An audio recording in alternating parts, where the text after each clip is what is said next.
안녕하십니까. 요한계시록 성경 강의 18번째 시간입니다. 계시록 8장 1절부터 13절까지를 보겠습니다.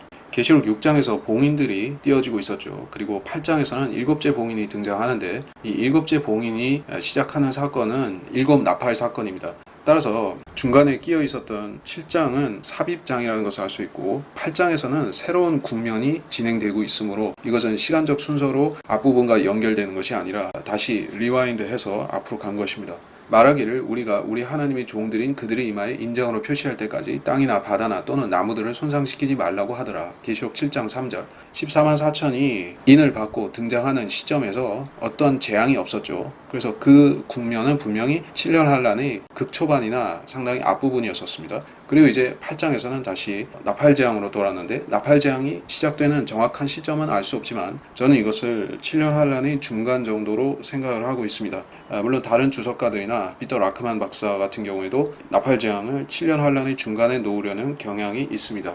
그래서 여러분은 요한계시록에 중간중간 삽입장들이 나온다는 사실을 알아야 되고 이것을 읽다가 인식을 하면서 또 대환란이 그 계시록 전체에 걸쳐서 시간 순서로 진행되는 것이 아니다. 중간중간에 끼어드는 사건과 인물들이 있다 하는 것을 염두에 놓고 읽을 필요가 있을 것입니다. 자, 그렇다면 하늘에 있을 이 반시간의 정적이 무엇을 가리키는가? 반시간이라는 것이 문자적으로 30분, 이런 소위 말해 시간적 단위의 그 반시간을 가리킨다고 하면은 이것이 과연 무엇을 의미하는가 하는 것을 먼저 생각해 봐야 되겠죠.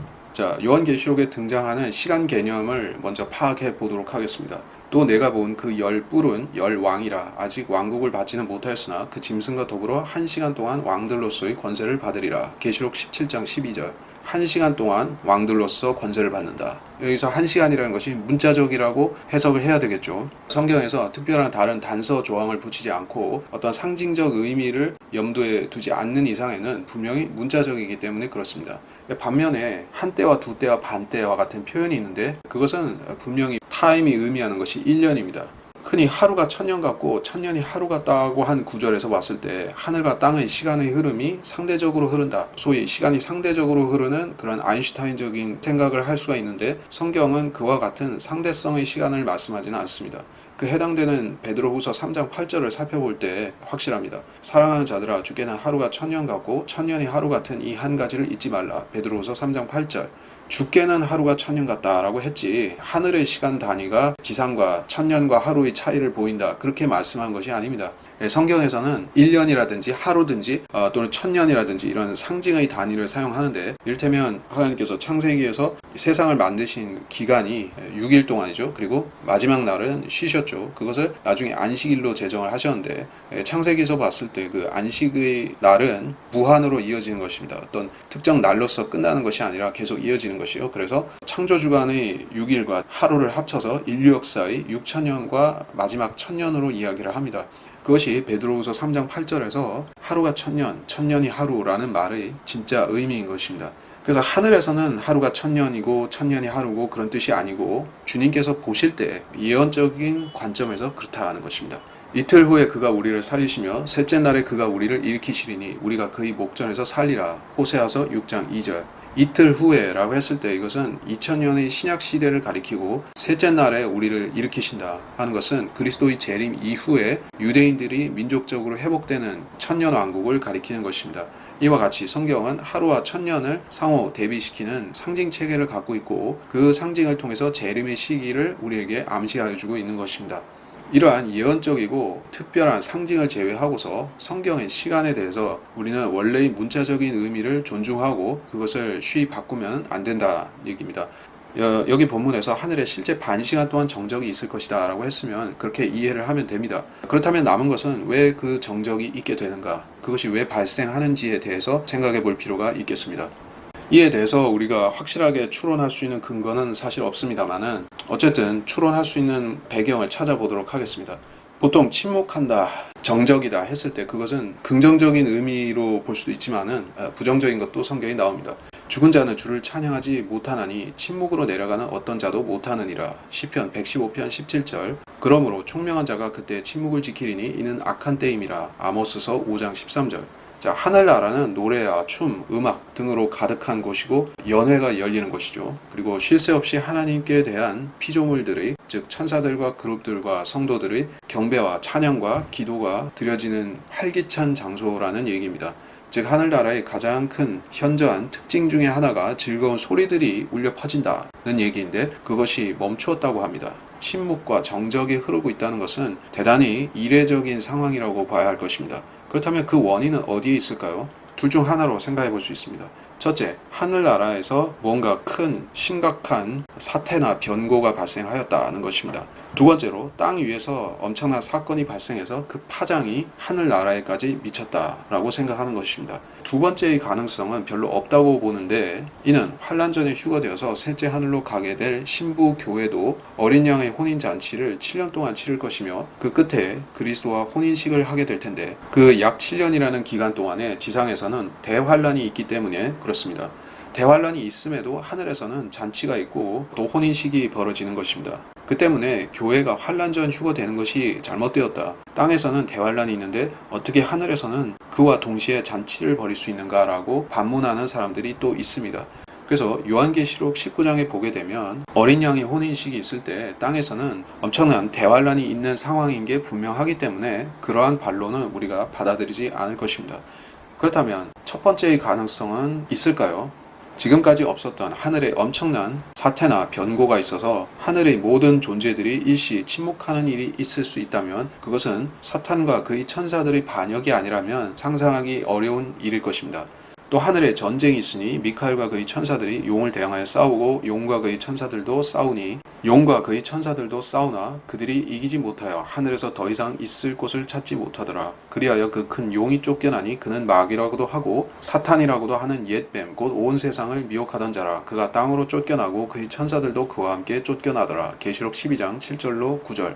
하늘에 전쟁이 있다고 했습니다. 그 전쟁이 정확하게 언제 벌어질지는 모르지만 7년 환란 중에 어느 시점에 있을 것인데, 그 전쟁이 있고 나서 사탄과 그의 천사들은 일제히 땅으로 쫓겨나게 되는 것입니다. 사탄과 그의 군대가 하늘에서 쫓겨나면 하늘에는, 즉 하늘나라에는 즐거움이 있을 것이고 땅과 바다에는 화가 있다라고 했습니다. 이는 마귀가 하늘에서 더 이상 활동할 곳을 찾지 못하기 때문에 하늘에서는 기쁨이 있고, 또 사탄이 땅으로 내려와서 최후의 발악을 할 것이기 때문에 지상에는 화가 있다는 것입니다. 그러므로 너희 하늘들과 그 안에 거하는 너희는 즐거워하라. 땅과 바다에 사는 자들에게는 화 있으리라. 이는 마귀가 자기 때가 얼마 남지 않았음을 알고 크게 분노하며 너희에게로 내려갔음이라고 하더라. 계시록 12장 12절. 이 하늘의 전쟁이 언제 일어나고 얼마나 걸릴지에 대한 연대기적인 시간적인 요소는 우리가 알 수 없습니다. 그러나 사탄의 천사들의 숫자가 계시록 12장 4절을 근거로 해서 봤을 때 전체 천사들의 3분의 1이라면 그것도 엄청나게 많은 것이고, 그럼에도 거룩한 천사들이 숫자도 더 많고 더 강할 것이기 때문에 그 전쟁은 오래 끌지는 않는다고 봅니다. 따라서 반시간 동안 있을 정적이라는 것은 엄청난 하늘의 전쟁으로 인한 소란과 소요가 그친 후에 사탄의 천사들이 하늘에서 쫓겨난 후에 있게 되는 침묵이라고 보는 것이 맞을 것입니다.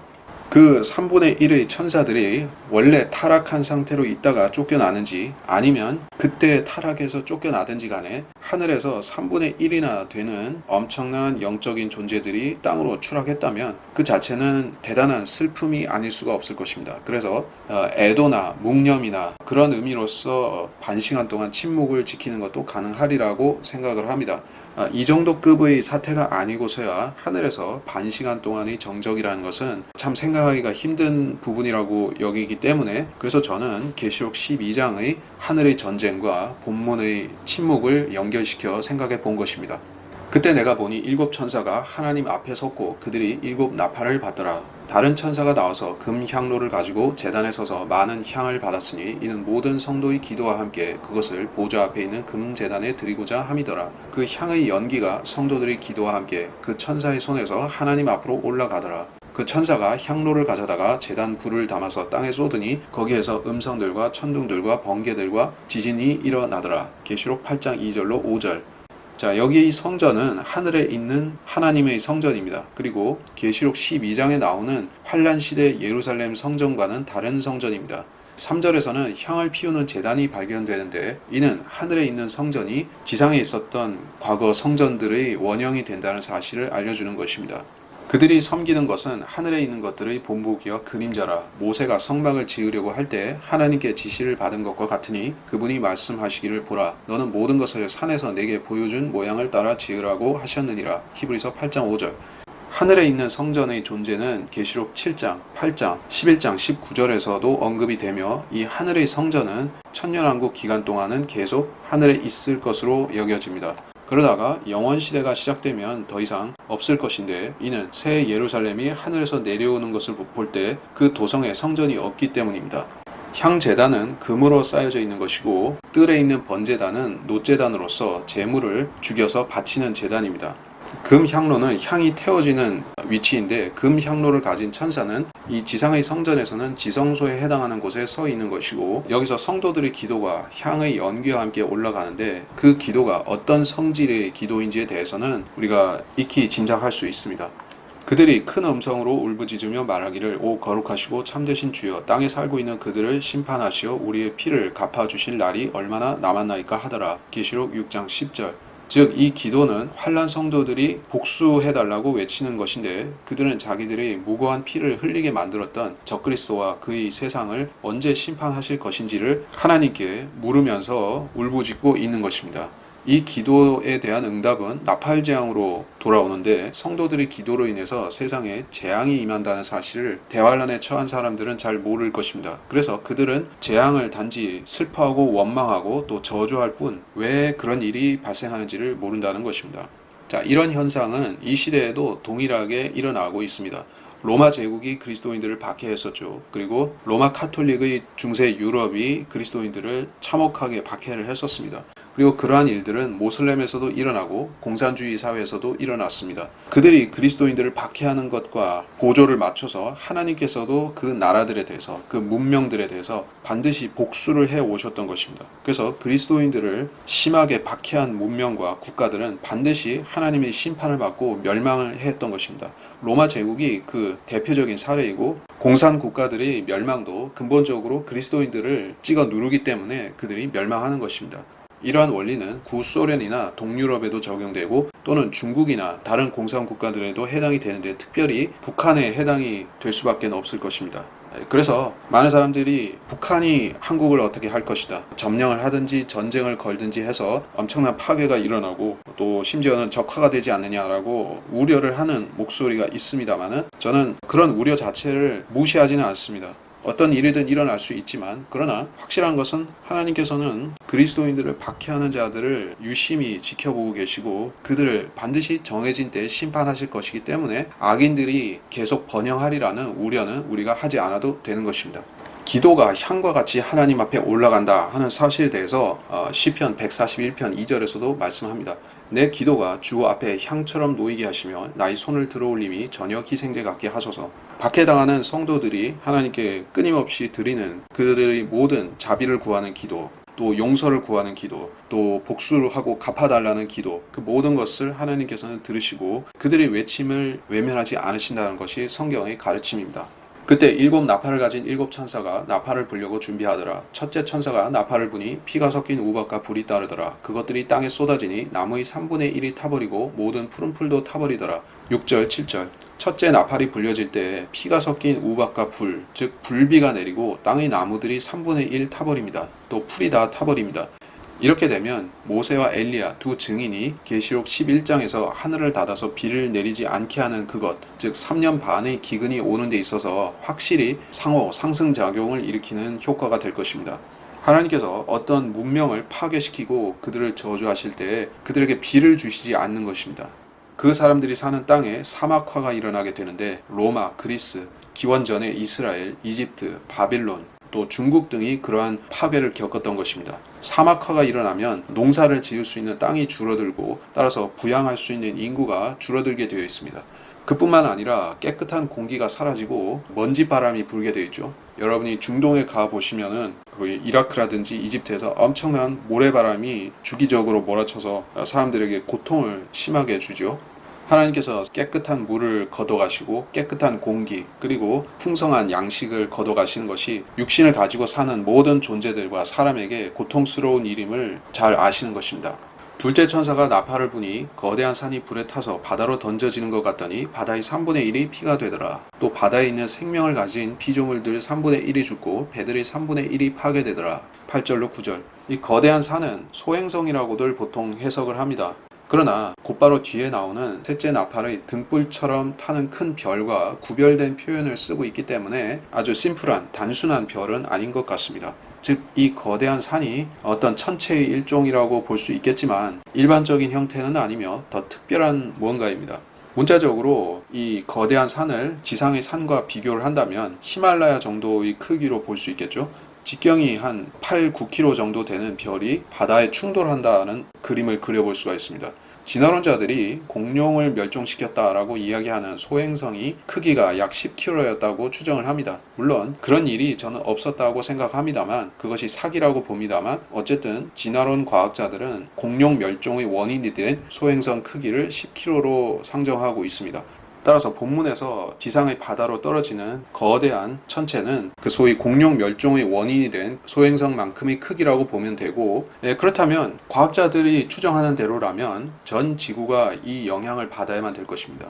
육상 동물의 대부분이 이 먼지 구름으로 인해서 마치 폼페이 시민처럼 질식사해야 될 것입니다. 또는 살아있는 화석이 되어서 타버릴 것입니다. 근데 그런 일이 일어나느냐 하는 것입니다. 본문에 봤을 때 바다의 전부가 아니라 3분의 1이 파괴됩니다. 또 바다에 있는 피조물의 3분의 1이 파괴되고 배들의 3분의 1이 파괴되는 현상을 보여줍니다.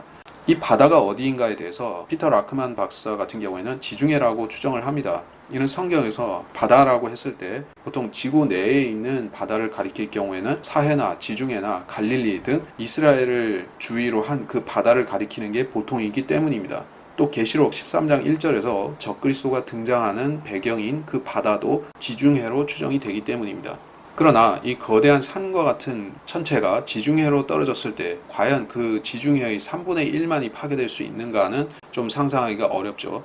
이 지중해는 소위 내해, 땅의 한가운데 있는 바다이기 때문에 거기에 이 직경 8km짜리가 떨어지면은 3분의 1만 파괴가 될까 하는 의문이 좀 듭니다. 그래서 저는 이 현상이 전 지구적으로 발생한다고 보는 것이 맞을 것 같다는 얘기입니다. 셋째 천사가 나팔을 부니 하늘에서 등불처럼 타는 큰 별이 떨어졌는데 그것이 강들의 3분의 1과 물들의 원천에 떨어지더라. 그 별의 이름은 쑥이라 하고 물의 3분의 1이 쑥이 되니 그 물이 쓰게 됨을 인하여 많은 사람이 그 물로 죽더라. 계시록 8장 10절로 11절. 등불처럼 타는 큰 별이 앞서 나왔던 큰 산 같은 천체와는 좀 다른 것임을 알 수가 있습니다. 표현은 비슷합니다. 큰 산 같은 것도 그레이트라고 했고 여기서 큰 별도 그레이트, 즉 엄청난 크기라는 것을 강조하고 있습니다. 그런데 이번에 떨어진 큰 별은 강들의 3분의 1과 물들의 원천으로 떨어집니다. 이것이 엄청난 큰 별인데 한 지점에 떨어지는 것이 아니라 전 지구에 걸쳐서 흩어져서 떨어진다는 얘기가 되겠습니다. 그렇다면 여기 나오는 물들의 원천이라는 것이 지구상의 어디를 말하는지에 대해서는 다소 논란이 있을 수 있겠지만 강들의 3분의 1이라고 했을 때는 분명히 모든 대륙에 흩어져 있는 것이어야만 합니다. 아메리카 대륙에는 미시시피강, 아마존강 등이 있고 이제 동아시아에는 황하가 있고 중동에는 유프라테스, 티그리스 같은 강이 있고 유럽에는 도나우강, 그렇죠? 이런 식으로 대륙마다 대표하는 강들이 몇 개씩 있는데 그런 점에서 봤을 때는 이 거대한 천체가 떨어지면서 박살이 나서 산계되어서 흩어지는 것이 아니냐 하는 느낌을 가집니다. 마치 핵미사일 중에서 다탄두 핵미사일이라고 있죠. 요새의 핵미사일 형태는 대부분 다탄두라고 하는데 탄두가 분리되면 그것이 여러 조각으로 나면서 각기 정해진 목표물을 쫓아서 가는 것입니다. 그것이 다탄두 미사일입니다. 그런 식으로 이 천체는 박살이 나면서 그 조각들이 자기의 정해진 목표물을 향해서 마치 유도 미사일처럼 찾아서 가는 것입니다. 즉 이것은 일반적이고 우연의 일치에 따라서 일어나는 재앙이 아니라 하나님께서 의도적으로 일으키시는 재앙이라는 점을 우리에게 확인해 주는 것입니다. 그러므로 만군의 주 이스라엘의 하나님이 이같이 말하노라. 보라, 내가 그들 즉 이 백성을 먹이리니 쑥으로 먹이고 독이 든 물을 주어 마시게 하리라. 예레미야 9장 15절. 본문과 직접 상관이 되는 구절이 예레미야 9장 15절인데 거기에서 대환란 때 있을 물의 오염, 즉 환경의 오염에 대해서 알려주고 있습니다. 둘째 나팔과 셋째 나팔의 이 재앙을 비교를 해보면 이런 생각을 하게 됩니다. 엄청난 별이 떨어지고 또는 소행성 같은 것이 지상으로 떨어지는데 성경에서는 그 충격파로 인해서 일어나는 엄청난 지진이나 쓰나미나 이런 것을 말씀하는 것이 없습니다. 둘째 나팔에 일어난 그 재앙은 바다의 3분의 1을 피로 변하게 만들죠. 이 피로 변한다는 것도 상당히 초자연적인 일이긴 하지만 이것이 문자적인 피라고 볼 때에도 배들이 파괴되는 이유는 쓰나미 때문이 아니라 그 피로 변한 바닷물 때문에 배의 철 성분이 부식이 되면서 가라앉는 것이 아니냐라고 추정이 되는 것입니다. 직경 8km 이상의 거대한 소행성이 태평양이나 대서양이나 또는 다른 내해에 떨어졌다면 그에 상응하는 엄청난 전 지구적인 파괴의 묘사가 있어야 하는데 본문은 그런 초대형 쓰나미 같은 것을 이야기하지는 않습니다. 셋째 나팔의 경우에 또 어떻습니까? 앞서의 큰 산과 같은 천체와 마찬가지로 이것 또한 거대한 별이며 어쩌면 해성으로 추정이 됩니다만 그것이 떨어진 지점을 쑥대밭으로 만드는 묘사가 없고 단지 지구상의 많은 강과 민물을 오염을 시키고 있다고 말씀하고 있습니다. 자, 여기서 저는 지구상의 모든 강들의 원천이, 즉 민물의 원천이 혹시 북극에 있지 않은가라고 추정을 해봅니다. 이것에 대해서는 평평한 지구를 다루면서 종종 이야기한 적이 있는데 어쨌든 그것이 사실이라고 확증할 수는 없지만 여기 성경에서 물들의 근원이 지구상의 어딘가에 있다라고 말씀하기 때문에 저는 지표에 있는 어느 지점에 지상의 모든 민물의 근원지가 있을 것이다 라고 추정을 하는 것입니다. 넷째 천사가 나팔을 부니 해 3분의 1과 달 3분의 1과 별들의 3분의 1이 강탈을 당하여 그것들의 3분의 1이 어두워지니 낮이 그 3분의 1 동안 비치지 못하고 또 밤도 마찬가지더라. 내가 보고 들으니 하늘 한가운데로 날아가는 한 천사가 큰 음성으로 말하기를 땅에 사는 자들에게 화 있으리라 화 있으리라 화 있으리라. 이는 새 천사가 이제 불려고 하는 다른 나팔 소리들 때문이라고 하더라. 계시록 8장 12절로 13절. 자, 여기 넷째 천사가 일으키는 현상은 계시록 6장 12절에 나타났던 그 천문 현상과 흡사하게 보이는데 그러나 그 강도나 범위에 있어서는 계시록 6장 12절이 더욱 파급력이 큰 것처럼 보입니다. 여기 본문에서는 각 천체의 3분의 1씩 즉 시간적인 범위에서 타격을 받아서 비치지 못한다라고 합니다. 그렇다면 토탈 하루의 3분의 1, 즉 8시간이 빛이 없는 암흑의 시간이 된다는 것을 이야기하고 있는 것입니다. 자, 이런 현상이 어떻게 둥근 지구상에서 물리적으로 일어날 수 있는가 하는 점에 대해서는 여러분이 추정을 해보시기 바랍니다. 즉 저는 불가능하다고 생각을 하고 성경이 이것을 말씀하는 것은 분명히 하늘에 있는 해와 달과 별들이 문자적인 조명의 역할을 하기 때문에 그것이 빛을 낼 수도 있고 빛을 거둘 수도 있고 또 그러한 전제하에서 이 현상이 일어난다고 생각을 합니다. 지구가 자전을 하고 있고 무한한 우주 공간에 별들이 펼쳐져 있는 구도 하에서는 이런 현상이 일어나는 것을 적합하게 설명할 수 없다 하는 얘기입니다. 자, 이렇게 해서 이번 시간을 정리하면서 하늘에서 별들이 떨어진다는 성경의 묘사들을 여러분이 문자적으로 이해하고 받아들이는 것은 매우 중요합니다. 왜냐하면 창세기에서 하늘의 별들은 실제로 이 땅에 빛을 주기 위해서 하나님께서 하늘에 두신 광명들인 것으로 확인되기 때문입니다. 물론 사람의 관점에서 엄청나게 작다고 볼 수는 없고 여기 본문에 나오다시피 거대한 산 같은 그러한 천체도 있고 엄청난 크기의 별도 있는 것이요. 즉 수킬로에서 수십 킬로 정도의 천체도 있을 수 있습니다. 해와 달은 그 중에서도 굉장히 큰 천체에 속하죠. 근데 그런 것들이 빛을 잃어버리거나 상당수가 땅으로 떨어지거나 했을 때 이 땅에서 사람들이 겪을 혼돈을 생각해 보시기 바랍니다. 먼저 그들은 이 세상이 진화론자들의 발상에 의해서 추론했듯이 우연에 의해서 형성된 것이 아님을 알게 될 것입니다. 지금은 창조과학자들이 목소리를 높이고 이야기해도 귀 기울이는 사람이 거의 없습니다. 사람들은 상대성 이론이나 블랙홀이라든지 또는 빅뱅의 이론을 더 신빙성 있게 보고 있습니다. 그리고 과학자들이 화성이나 달로 무인 로봇이나 또는 유인 우주선을 보내서 많은 것들을 알아낼 수 있다라고 얘기할 때 이제 세상이 점점 진보하고 있다. 우주의 신비를 나사가 밝혀준다. 과학자들이 확실하게 해준다라고 여길지 모릅니다. 하지만 그런 것들은 모두 이 사기꾼의 광대 노름에 불과하다는 것을 지금은 모를지라도 대환란 때 이런 엄청난 일들이 하늘에서 땅에서 바다에서 일어나게 될 때 그때는 사람들이 백일하에 알게 될 것입니다. 그때 가서 깨닫고 내가 왜 진작에 성경이 하나님의 말씀이라는 것을 믿지 못했을까? 그리고 문자적으로 믿지 못했을까? 예수님께서 모세의 창세기도 다 진리라고 하셨는데 왜 믿지를 못했을까 하는 것을 후회하게 되겠지만 그때는 이미 대환란을 통과하는 중일 것입니다. 그러므로 여러분께서 이 강의를 들으실 적에 성경은 창조의 진리에 대해서만은 반드시 100%를 말씀하기 때문에 의심해서는 안 된다. 그리고 지구 평평한 부분을 여러분이 꼭 믿고 안 믿고는 제가 여러분에게 강요할 수 있는 성질은 아니라고 생각을 합니다만, 성경을 깊이 연구하고 또 성찰하다 보면 그러한 진리들을 또 자연스럽게 받아들일 계기가 생길 것입니다. 자, 그래서 이번 시간 여기서 마치도록 하겠습니다.